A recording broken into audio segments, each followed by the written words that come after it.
Hello friends, welcome back to our YouTube channel Vidya Mahasagar. आज हम पढ़ेंगे न्यूक्लाई पार्ट 3। इसके पहले भी हमने इसके जो पार्ट्स पढ़े हैं, मैं उम्मीद करता हूं कि आपको ये समझ में आए होंगे। अगर वो आपको समझ में नहीं आए तो आप उन्हें जाके दोबारा देख सकते हैं। प्लेलिस्ट का लिंक डिस्क्रिप्शन बॉक्स में दिया गया है, वहाँ से आप सारी वीडियोज़ देख सकते हैं फिजिक्स क्लास 12th की। ठीक, और अगर आपको वीडियो से रिलेटेड PDF और नोट्स चाहिए तो हमारे टेलीग्राम चैनल से भी जुड़ सकते हैं, जिसका लिंक डिस्क्रिप्शन बॉक्स में दिया गया है। तो बढ़ते हैं आज की वीडियो की तरफ।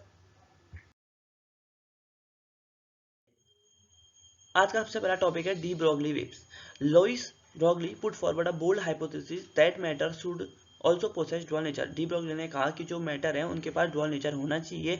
The following observation led him to the duality hypothesis. उन्होंने ये दो फॉलोइंग मेजर दिए जिसकी वजह से वो कह रहे थे कि ऐसा मैटर में ड्युअलिटी होनी चाहिए, यानी कि दो नेचर शो करना चाहिए। पहला है कि the whole energy in this universe is in the form of matter and electromagnetic radiation, यानी कि जो पूरी दुनिया में जितनी भी एनर्जी है वो मैटर के फॉर्म में है और इलेक्ट्रोमैग्नेटिक रेडिएशन के फॉर्म में है। ठीक, तो दूसरा कहते हैं वो the nature of symmetry as the radiation has got dual nature matter should also possess dual nature. ठीक है, तो ये कहते हैं कि जो नेचर होता है, ठीक है, उसमें सिमेट्री होती है, उसको सिमेट्री पसंद होती है। जैसे कि रेडिएशन के पास ड्यूअल नेचर होता है तो वैसे ही मैटर के पास भी ड्यूअल नेचर होना चाहिए, ये कहते हैं। Thus, according to de Broglie, a wave is associated with every moving particle. These waves are called de Broglie waves. ठीक है, अब उन्होंने कहा क्या कहते हैं कि हर वेव के साथ जो भी एसोसिएटेड होगा पार्टिकल, यानी कि हर जो भी वेव है उसमें कोई भी पार्टिकल एसोसिएटेड है तो उस वेव्स को ये कहते हैं डी ब्रोगली वेव्स और मैटर वेव्स। ठीक है, according to quantum theory of radiation, energy of a photon is given by E is equal to H nu. Equal to H nu से क्या कहते हैं, क्वांटम थ्योरी का एनर्जी देते हैं, हमको पता है ये। Further, the energy of a relativistic particle is given by E equal to under root m naught square c square plus p square plus c. Since photon is a particle of zero rest mass, setting m naught equal to 0, in the above equation we have E is equal to pc. ठीक है, ये हमारी पहली और दूसरी equation हो गई। From equation 1 and 2 भी है pc equal to H nu. ठीक है, ये फर्स्ट और ये इन दोनों से हमारा क्या हो गया, h nu equal to pc। तो p यानी कि ये रो है, rho equal to H nu by c, तो एच न्यू बस v nu by lambda, v से वी कट गया तो rho equal to H upon lambda. Therefore, the wavelength of the photon is given by lambda equal to h, यानी कि Planck's constant upon rho, यानी कि density, p यानी कि momentum वाला p। हाँ, hence d Broglie wavelength is given by rho equal to h upon mb. This is called de Broglie relation, यानी कि lambda equal to h upon mb जो है वो de Broglie रिलेशन कहलाता है। यहाँ पर आपका लैम्डा क्या होता है, वेवलेंथ होती है, H Planck's constant, nu frequency M V, यानी कि वी होगा आपका वेलोसिटी, एम होगा मास। ठीक, अब यहाँ से जो हमारे कंक्लूजन निकल के आते हैं, पहला है कि lighter the particle greater it's D Broglie wavelength, यानी कि जितना हल्का पार्टिकल होगा उतनी ही ज्यादा उसकी डी ब्रोगली वेवलेंथ होगी, क्योंकि lambda equal to H upon M V है। यानी कि जो डी ब्रोगली है, जो डी ब्रोगली वेवलेंथ है वो मास के इन्वर्सली प्रोपोर्शनल, यानी कि मास जितना ज्यादा होगा वेवलेंथ उतनी कम होगी। अगर वेवलेंथ जितनी ज्यादा हमको वेवलेंथ चाहिए तो हमको मास उतना ही कम रखना पड़ेगा। ठीक है, the faster the particle moves to smaller register de Broglie wavelength, यानी कि मास के साथ साथ जो उसकी वेलोसिटी है वो भी कम होनी चाहिए। अगर वेलोसिटी ज्यादा है, मास कम, मास से चलो अभी अगर हम रेस्ट में रखें और वेलोसिटी को बहुत ज्यादा कर दें तब भी डी ब्रोगली वेवलेंथ भी घट जाएगी। यानी कि अगर हमें डी ब्रोगली वेवलेंथ ज्यादा चाहिए तो मास के साथ साथ हमें वेलोसिटी भी, पार्टिकल की वेलोसिटी भी स्मॉल चाहिए होगी। ठीक है, अगला है the D Broglie wavelength of alpha particle is independent of the charge और नेचर ऑफ द पार्टिकल। और जो डी ब्रोगली वेवलेंथ होता है अल्फा पार्टिकल का, वो इंडिपेंडेंट होता है किसी भी पार्टिकल के चार्ज के नेचर पे। ठीक है, इंडिपेंडेंट होता है वो बिल्कुल। अगला है the nature waves are not electromagnetic in nature if the velocity of the particle is comparable to the velocity of light then the mass of the particle is given by, यानी कि जो matter waves हैं वो electromagnetic तो होती नहीं है बिल्कुल भी नेचर में। ठीक है, अगर जो वेलोसिटी है पार्टिकल की उसको हम वेलोसिटी ऑफ लाइट से कंपेयर करेंगे, जो उसका जो मास होगा पार्टिकल का उसे आप ऐसे दोगे m equal to M not under root 1 upon 1 minus V square by C square, ऐसे आप उसको क्या करोगे, कैलकुलेट करोगे। अभी तो आपने डी ब्रोगली वेवलेंथ पढ़ी थी सिर्फ, अब पढ़ोगे D Broglie wavelength of electron. इसमें क्या देखो, consider that an electron of mass v m and charge e is isolated through potential difference v, यानी कि कोई एक इलेक्ट्रॉन है जिसका मास m है, उसमें चार्ज e है, उसको आइसोलेट किया जा रहा है एक पोटेंशियल डिफरेंस है जिसका पोटेंशियल डिफरेंस है v। If e is the energy required by the particle, अगर e आपकी एनर्जी है तब क्या होगा, e is equal to small e v, ये स्मॉल e एनर्जी हो जाएगा, छोटी ये e स्मॉल e मतलब चार्ज ऑफ इलेक्ट्रॉन। ठीक है, if v is the velocity of electron then E equal to half M B square और V is equal to क्या हो जाएगा, under root 2e by M. ठीक है, यानी कि जो ये V क्या है, इनके साथ के जितने भी हैं सबको उधर ले गए तो अंडर 2e अपॉन एम आ गया।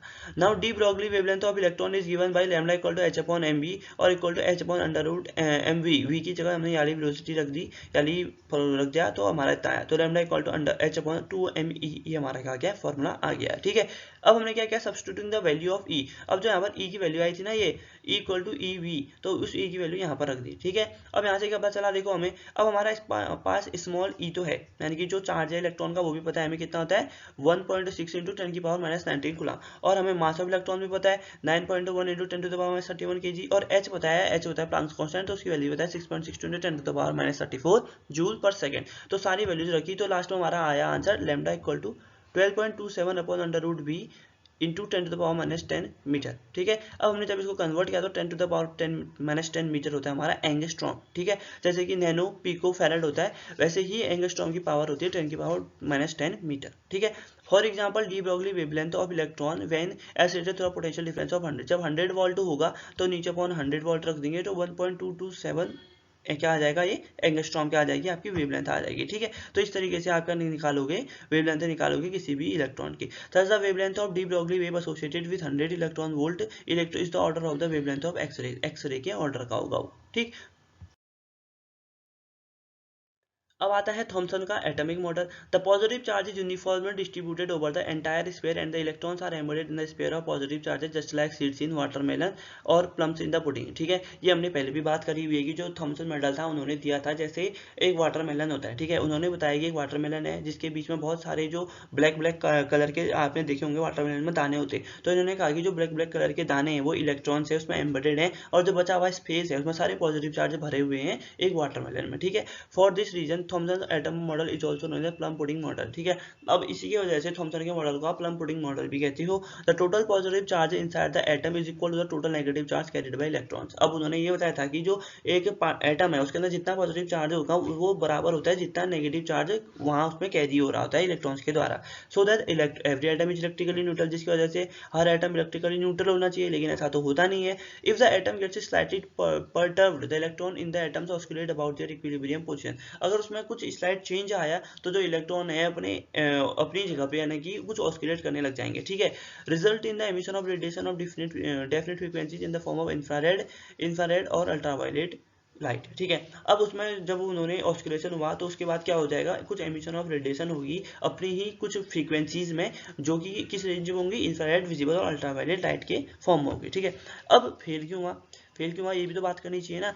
इसमें है कि सबसे पहले है कि it could not explain the origin of the spectral lines in the form, उसने जो है इन केस ऑफ हाइड्रोजन एटम, उन्होंने हाइड्रोजन एटम के बारे में तो मॉडल दिया, लेकिन ये भी नहीं बता पाए कि उसमें जो स्पेक्ट्रल लाइंस आ रही है वो क्यों आ रही है, कहाँ से आ रही है, कैसे आ रही है, कुछ नहीं बता पाई उसके बारे में, ठीक है। तो दूसरा कारण था it could not account for the scattering of alpha particles through large scale as in case of Rutherford's alpha scattering experiment, और उन्होंने ये भी नहीं बताया पाए कि जब हम किसी एटम में अल्फा पार्टिकल को डाल रहे हैं तो बहुत सारे number of alpha particles scatter ही नहीं हो रहे हैं, बस जिस पाथ में जा रहे हैं उसी पाथ में जा रहे हैं, वो ऐसा क्यों हो रहा है वो ये भी नहीं समझा पाए थे। अब आएगा हमारा रदरफोर्ड से अल्फा स्कैटरिंग एक्सपेरिमेंट ऑब्जर्वेशन। अब रदरफोर्ड का मॉडल आया, ठीक है। पहला है most of alpha particles were found to pass through the fold without any appreciable differentiation. ये हमने पूरा पढ़ा था कि गोल्ड फॉइल में बहुत सारी गोल्ड फॉइल फेंकी जाती हैं, जिसमें से कुछ ही ऐसी बहुत सारी तो ऐसी होती हैं जो बिना डिफ्लेक्शन होती है वो जाती है, ठीक है। वो मैं अभी आपको दोबारा रिपीट नहीं कराता हूँ क्योंकि हमको वही पढ़ना है, तो मैं उसी पढ़ाते पढ़ाते ही आपको रिवाइज कराता हूँ, ठीक है। पहला ये कहते हैं कि बहुत सारे अल्फा पार्टिकल्स जो होते हैं वो बिना डिफ्रेक्शन के यानी कि बिना इधर उधर मुड़े अपने ही पाथ में वापस चले जाते हैं, ये हमको पता था। The different alpha particles in passing through the gold foil undergo different amount of deflection, a large number of the particles suffer fairly large deflection. अब उसके बाद कहते हैं कि बहुत सारे अल्फा पार्टिकल्स जो हैं तो बिना डिफ्लेक्शन के चले गए, कुछ होते हैं जिनमें कुछ अमाउंट ऑफ डिफ्लेक्शन होता है, और कुछ नंबर ऑफ अल्फा पार्टिकल्स ऐसे होते हैं जिनमें लार्ज डिफ्लेक्शन होते हैं, ठीक है। अगला है a very small number of alpha particles, यानी कि 8000 इन वन, यानी कि 8000 में से एक ऐसा अल्फा पार्टिकल होता है जो जिस रास्ते में आया होता है उसी रास्ते में वापस चले जाता है, यानी कि 180 डिग्री में आया और 180 डिग्री यानी कि अपने ही पाथ में वापस चले गया, 1 in 8000 ये ऐसा होता है, ठीक है। The graph between the total number of alpha particles and theta scattered through angle theta and the scattering angle theta was shown ऐसा, और जो ग्राफ है total number of alpha particles, कितने नंबर ऑफ अल्फा पार्टिकल्स, देखो ये alpha particles हैं ये सारे, और कितने ऐसे हैं जो 180 डिग्री पे बिल्कुल जा रहे हैं, ठीक है, सिर्फ करेक्ट 180 डिग्री पे जा रहे हैं, वो देखो ऐसा ग्राफ वहाँ पर उसका बनेगा, ठीक है। अब इसमें क्या है कि the experiment of general let Rutherford to the following, अब जो उन्होंने एक्सपेरिमेंट किया उसके बाद रदरफोर्ड ने हमें जो रिजल्ट दिए वो दिए कि since most of the alpha particles passed undeviated the atom has a lot of empty space in it. अब उन्होंने कहा कि यार जितने मैंने इतने अल्फा पार्टिकल्स भेजे बहुत ही कम ऐसे थे जो डिफ्लेक्ट हुए, और बहुत सारे तो ऐसे थे, मतलब लगभग 90% मान लो कि ऐसे थे जो बिना डिफ्लेक्ट हो गए चले गए। इसका मतलब एटम के अंदर जो बहुत सारा स्पेस है वो खाली होता है, उन्होंने ये बताया, ठीक है। Since fast and the heavy particles could be deflected even through 180 degree, यानी कि जो हैवी और हैवी पार्टिकल्स हैं उनको आप 180 डिग्री पे डिफ्लेक्ट हो भी जा रहे थे। The whole of the positive charge particle the entire mass of the atom was confined to an extremely small centre core. और जो बहुत सारे कुछ एक जो अपने 180 डिग्री पे पास भी हो रहे थे, क्या हो रहे थे, पास हो रहे थे, तो वो क्या हो रहे थे, एक बहुत ही स्मॉल कोर यानी कि न्यूक्लियस से टकरा के जा रहे थे, ठीक है, जहां पर सारा मास और चार्ज कंसंट्रेटेड होता था किसी भी एक एटम का। Since one in about it's particle is deflected through 180 degree, the size of the nucleus is 1/10,000 of the size of the atom, यानी कि इतना छोटा न्यूक्लियस होता है एटम के साइज के भी अकॉर्डिंग, ठीक है। तो और उसी में से 8,000 में से एक ऐसा पार्टिकल ऐसा था जो 180 डिग्री पे अपने पाथ में वापस आता है। रदरफोर्ड का एटम मॉडल, अगर आपका आएगा कि अभी उन्होंने कहा, अभी ये जो हमने पढ़ा कि रदरफोर्ड का एटॉमिक मॉडल एक्सपेरिमेंट पढ़ा, अब हम पढ़ेंगे एटम मॉडल क्या होता है, ठीक है। On the basis of the results of alpha scattering experiment Rutherford suggested the following, उन्होंने अपना दिया एक्सपेरिमेंट किया, फिर उन्होंने कुछ ये जो 2 पॉइंट है ये दिए उन्होंने कहा कि एटम में भी regarded as a sphere of diameter 10⁻⁻10 metre, ठीक है। एटम एक ऐसा एलिमेंट है, एटम है कोई भी एक ऐसा स्फीयर है जिसके जो डायमीटर होगा 10⁻⁻10 मीटर होगा, but whole of the positive charge and most entire mass of the atom is concentrated in a small center called nucleus having diameter 10⁻⁻14 metre. उन्होंने कहा कि एक एटम एक ऐसा स्फीयर है जिसका डायमीटर 10⁻⁻10 मीटर है, लेकिन उसका जितना भी पॉजिटिव चार्ज है और उस एटम का जितना भी एंटायर मास है वो एटम के स्मॉल सेंट्रल कोर में कंसंट्रेटेड है, जो कि एक न्यूक्लियस होता है जिसका जो डायमीटर है वो है 10⁻⁻14 मीटर, ठीक है। The nucleus is surrounded by electron, जो न्यूक्लियस है वो इलेक्ट्रॉन से सराउंडेड है। In other words the electrons are spread over the remaining part of the atom leaving plenty of empty space in it, ठीक है। In other दूसरे शब्दों में हम ये कह सकते हैं कि जो इलेक्ट्रॉन्स होते हैं ओवर द रिमेनिंग पार्ट, यानी कि जो खाली स्पेस होता है एटम में उस पर डिपेंडेंट, उस पर होते हैं living plenty of space in the atom, यानी कि उसमें होते तो हैं और उसके बाद बहुत सारा जगह छोड़ भी देते हैं एटम में, ठीक। अब जैसे थॉमसन के मॉडल ने कुछ थॉमसन मॉडल ऑफ एटम दिया, फिर उसका बाद उनका लिमिटेशन निकल गई, फेल हो गया वो, वैसे ही drawback of Rutherford atom model है, ऐसा नहीं कि ये पूरा फेल हो जाएगा। अब आप ये भी सोचते होगे कि ये फेल हो गए तो हम इनको पढ़ते क्यों हैं, क्योंकि थॉमसन ने कुछ दिया, ठीक है, थॉमसन ने एक बताया कि ऐसा ऐसा होता है, लेकिन उसके कुछ पॉइंट तो सही थे और कुछ पॉइंट पे वो गलत प्रूव हो गया, तो उसके जो सही पॉइंट थे उसको और एक्सप्लेन किया रदरफोर्ड ने, ठीक है। फिर रदरफोर्ड ने भी कुछ गलत गलत पॉइंट बताए, फिर उसके जो गलत पॉइंट थे उसको हटा दिया गया, लिमिटेशन में आ गए वो, और उसके जो सही पॉइंट थे और उसकी जो कमियां थी उस पर किसी और साइंटिस्ट ने काम किया ताकि ऐसी करेक्ट डेफिनेशन आते जाए, ठीक है। तो इसका ड्रॉबैक पढ़ते हैं। When the electron revolve around the nucleus they are continuously accelerated towards the centre of the nucleus, ठीक है, यानी कि जब इलेक्ट्रॉन रिवॉल्व होते हैं न्यूक्लियस के चारों ओर, वो क्या होते हैं, न्यूक्लियस सारे न्यूक्लियस में ही एक्सीलरेटेड होते हैं, ठीक है। According to Lorentz an accelerated charge particle should radiate energy continuously, Lorentz के अकॉर्डिंग जितने भी एक्सीलरेटेड चार्ज पार्टिकल होते हैं वो सारे एनर्जी उनको रेडिएट करनी चाहिए लगातार। देयरफॉर इन द एटम और revolving atom should continuously emit energy, जिसकी वजह से वो कहते हैं कि एक इलेक्ट्रॉन को हमेशा एनर्जी को एमिट करते रहना चाहिए, and hence the radius of its path should go on decreasing, और जो रेडियस ऑफ उसका पाथ है वो हमेशा गिरते रहेगा, and ultimately it should fall into the nucleus, जिसकी वजह से वो क्या होगा, न्यूक्लियस में गिर जाना चाहिए, लेकिन ऐसा तो होता नहीं है। However electrons revolve around the nucleus without falling into it, वही देखो मैंने क्या कहा कि जो इलेक्ट्रॉन है वो रिवॉल्व करते रहते हैं न्यूक्लियस के चारों ओर, लेकिन गिरते नहीं है। Therefore Rutherford's model can not explain the stability, देखो इन्होंने बाकी सारी चीज तो बताई लेकिन ये स्टेबिलिटी बताना भूल गए। इन्होंने ये सही बताया कि इलेक्ट्रॉन न्यूक्लियस के चारों ओर घूमता है, अपने पास में घूमता है, एक्सीलरेटेड होते हैं, न्यूक्लियस में मास होता है, सब चीज बताया इन्होंने, कोई गलती नहीं करी, लेकिन एक गलती ये हो गई कि इनकी वजह से ये स्टेबिलिटी ऑफ एटम को एक्सप्लेन करना भूल गए, ठीक है, या फिर वो कर नहीं पाए। अगला पॉइंट है, if the Rutherford's model atom is true, the electron can revolve in orbits of all possible radii, and because it should emit continuous energy spectrum, however the atom like hydrogen possess line spectrum। अब इन्होंने कहा था कि अगर Rutherford का atom का model सही है तो इलेक्ट्रॉन है वो अपने किसी भी ऑर्बिट में घूम सकते हैं जिसकी रेडियस कुछ भी है, ठीक है, hence it should emit continuous energy spectrum, और उसकी वजह से उन्हें कंटिन्यूस एनर्जी स्पेक्ट्रम को भी एमिट करना पड़ता है, और हाइड्रोजन जो है वो एक लाइन स्पेक्ट्रम को प्रोसेस करता है, ठीक।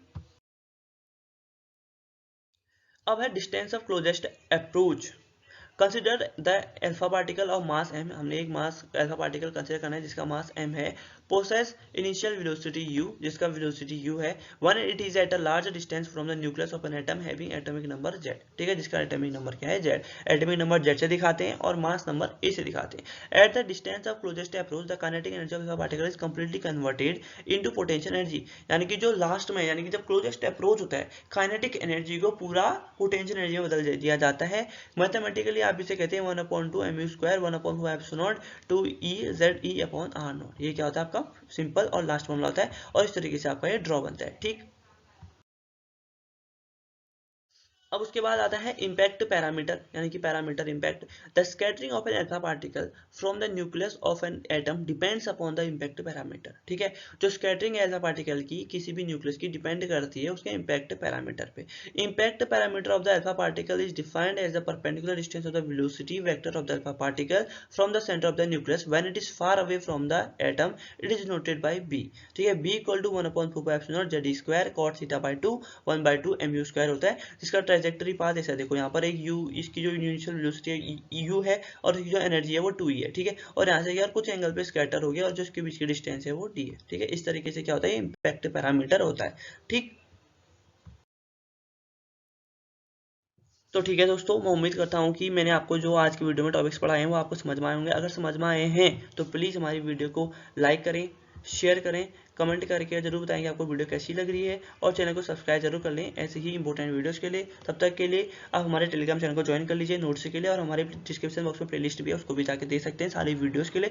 तब तक के लिए 2 गज की दूरी, मास्क है जरूरी, अपना ध्यान रखिए, अपने घर वालों का ध्यान रखिए, आसपास साफ सफाई बनाए रखें। मिलते हैं नेक्स्ट वीडियो में, तब तक के लिए thanks for watching, take care, जय हिंद, जय भारत।